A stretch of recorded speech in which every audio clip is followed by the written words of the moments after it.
Welcome to our channel. We're so glad to have you here with us today. Whether you're a returning viewer or a new viewer, we appreciate you taking the time to join us. Today, we're diving into a topic that affects many of us, the signs someone might be faking being okay. It's something that can be hard to spot, but incredibly important to understand. We all know life throws its curveballs, and sometimes folks try to hide the bruises. They put on a brave face, smile through the pain, and tell everyone they're fine. But deep down, they might be struggling more than they let on. But like a tell in a poker game, there are signs, subtle cues that betray what lies beneath the surface. These signs can be physical, like changes in body language or facial expressions. Or they can be behavioral, like withdrawing from social activities or becoming unusually quiet. Let's get straight to the point. By learning to recognize these signs, we can offer support to those who need it most. So, stay tuned as we explore this important topic in depth. Together, we can make a difference. Remember, it's not just about recognizing the signs, but also about being there for each other. Your support can make a world of difference to someone who is struggling. Let's dive in and learn how we can help. As we go through this journey, keep in mind that everyone has their own battles. A little kindness and understanding can go a long way. So, let's get started and make a positive impact together. You know, the human face, it's something else. It's a canvas of emotions, a living, breathing work of art that tells stories without uttering a single word. It can express a universe of emotions. From the deepest sorrow to the highest joy, every feeling is etched into the lines and curves of our faces.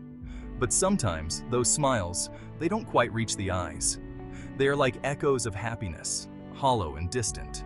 It's like a mask, carefully placed to reassure, to deflect. A forced smile can be a shield, a way to hide true feelings from the world. A genuine smile. It crinkles the corners of the eyes. It has warmth.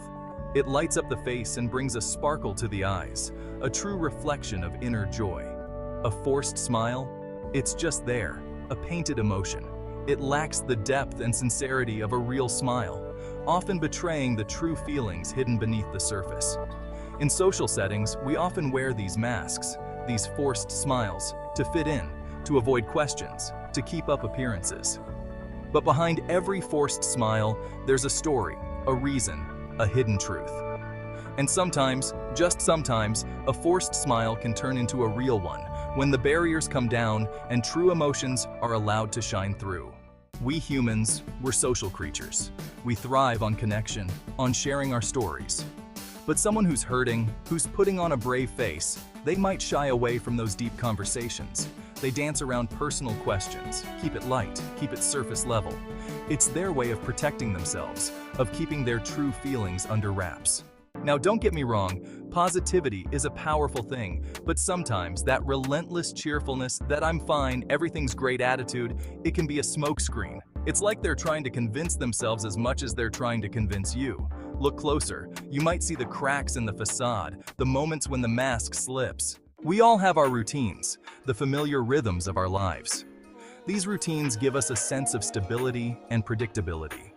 They help us navigate through our days with a certain ease, knowing what to expect and when to expect it. But when someone's world is turned upside down, those routines can be the first things to go. The alarm clock that once signaled the start of a productive day might now be ignored, leading to a messy bedroom and a disorganized workspace. Maybe they're sleeping more or less. The once restful nights might turn into restless tossing and turning, or perhaps they find themselves sleeping during the day, trying to escape the chaos that has entered their lives. Maybe they're withdrawing from activities they used to love. The gym that was once a place of energy and motivation now stands empty. The park where they used to find solace is now a place of solitude. Hobbies that once brought joy now gather dust. These changes, they're like ripples in the pond, a sign that something's disrupted the water's calm surface. Each ripple represents a shift, a change in the routine that once provided comfort. It's a visual reminder that life, with all its unpredictability, can alter our paths in unexpected ways. Chapter 5. Lack of interest. Passion. It's what gives life its flavor. But when someone's hurting inside, those passions can dim, fade away. The things that used to light them up, the hobbies, the relationships, they lose their luster. It's like they're going through the motions, a shadow of their former selves. Chapter 6. Physical symptoms. The mind and body. They're interconnected.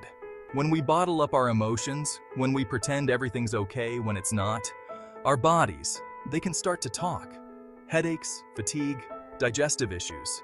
These can all be signs of underlying stress, of a heart that's carrying too much. Chapter 7. Isolation. We're social creatures, us humans. We need connection like we need air to breathe.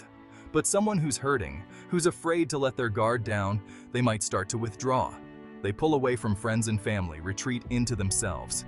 It's a defense mechanism, a way of protecting themselves from further hurt.